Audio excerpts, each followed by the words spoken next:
I carpet bombed an airport in LEGO Fortnite, and in today's video, I'm going to teach you how to make your own bomber planes. This plane is landable and drivable. It's easy to build and operate. It has storage, but the most important thing is that it's indestructible to the explosions that it brings upon its enemies. This tutorial starts off with a resource list. Now you can bring more or less, whatever, it depends on how you're going to make your own bomber plane. But for the most part, the bombing mechanism needs to stay the same to ensure that you don't blow up, and what you make it out of needs to stay the same. So you need frost pine to ensure that your plane's not blowing up, just in case something weird happens. But this mechanism that I'm currently building right now is going to prevent your ship from blowing up. Those boom barrels should fall to the ground every single time. Now we're going to use some floor pieces to build up the front of the jet. You're going to place one flush with the edge, and then we're going to go up two that are one stud hanging over to create a curved sort of hood. And then we're going to go ahead and fill in the front with the respective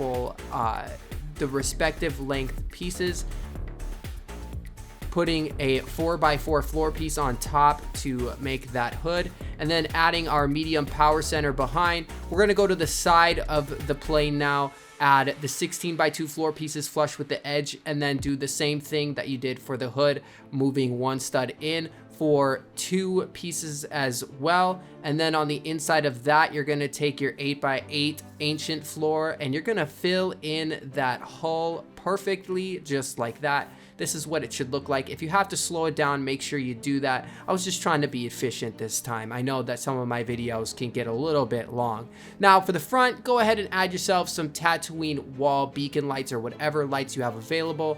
And then as close to the edge of that front 8x8, place your steering wheel, and then go ahead and put your power cells in so you don't forget. Put a grand chest on the back. Now this is adjustable depending on how you want your flight, and if something is wonky in terms of it going up too high, you can always move the chest and that'll easily adjust your flight. Now go ahead and add some switches. This is going to make your plane steerable when you're not in the seat. I like to put my ones on my edges as channel 1 and 2, and then the one in the middle as the one that's going to control me going up and down.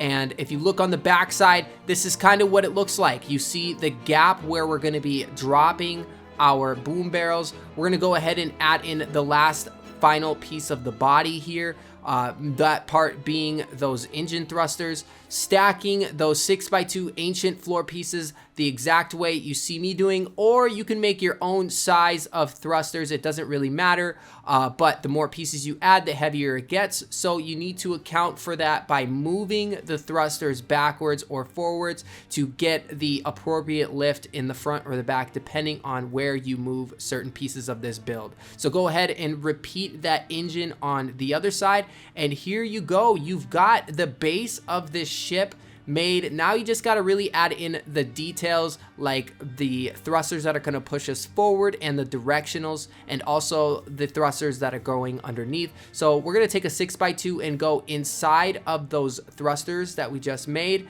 and we're going to put that kind of like right in the middle, and then add a small thruster to each one. One thruster on each side is all you're gonna need. This is a bombing plane. It still moves at a pretty good speed, and you want to be accurate with those boom barrels and be able to make smaller adjustments. Now that being said, the turning is a little bit fast, so feel free to slow that down or move the thrusters a little bit inwards. That would also slow things down. But you're gonna wanna add those directionals to the front. And this time we're not adjusting them alternatively the way that we do usually, where the front right is 1 and then the back left is channel 1. This time, if your front right is channel 1, your back right is channel 1. Same thing for the left. If it's channel 2, the back left is channel 2. So you're just going to keep that same Z's parallel on the sides there. Easy peasy, lemon squeezy. Now we still need to add thrusters underneath and tires, so we need to put a jack on the front end of this plane and also remove the jack we had before. Put a 12x2 in the back end so that these pieces don't fall here, and we can remove the floor piece that's underneath. There you don't see the thrusters fall. If we would have done that without putting that piece there, they would have, and you probably will see it if you don't do that. But this is the hull where we're going to place thrusters, so just put 2 in the corners in the front. and 2 in the corners in the back. 4 is all you need. Super simple. If you want it to have more upwards thrust, try to find the middle center of gravity and just add 1 thruster. For the tires, you can go ahead and move this kind of wherever you want, but we're gonna go 2 down on those 6x2s in the front and then 3 in the back, and we're just going to put our tires on here. Make sure that the thing holding the tires on the back isn't hanging over the edge in the back so that it's not clipping any of those boom barrels. You see that it's flush here. Go ahead and adjust your tires as well. Drop your plane and add your balloons. You can add your balloons beforehand as well. I like to do it afterwards, or maybe I just messed up, who knows. Go ahead and put 2 balloons in the front corners right here of those floor pieces. And then on the back, I had to adjust this a couple of times because I couldn't figure it out. This wasn't quite right, so I ended up moving those back balloons backwards just a stud, and that ended up fixing things. So this is going to be the final position of the balloons. We're going to go about 4 studs away from the back.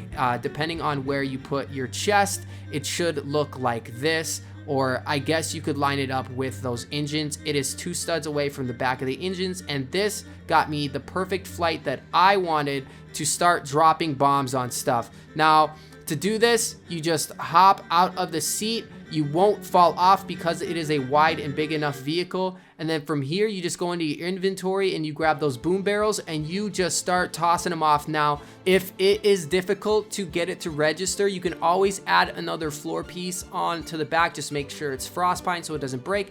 And it should make it easier to get that reticle to register on the floor so that you can place those boom barrels. And don't worry about the ship breaking, because like I said, this ship is indestructible. It's not breaking. You can blow it up with those boom barrels directly on top and you can just fly away. So I took it out on a flight, and a test flight, and just tried to go blow some stuff up. You're gonna see me try to drop some bombs on some sheep. Yes, you heard it right. I tried to carpet bomb some poor little lambs. Luckily for them, my aim is garbanzo beans. We missed, so I went and I found a larger target. I found the free-to-play airport that I had built a while back, and we definitely hit our mark here. I just started spamming boom barrels. We carpet bombed the living heck out of this, 1 barrel after another. That was one of the most fun things I had ever done, and it was just like this random idea I had right before going to bed. I'm so happy that I decided to get no sleep last night. Take it easy, you guys. I'll catch you in the next one.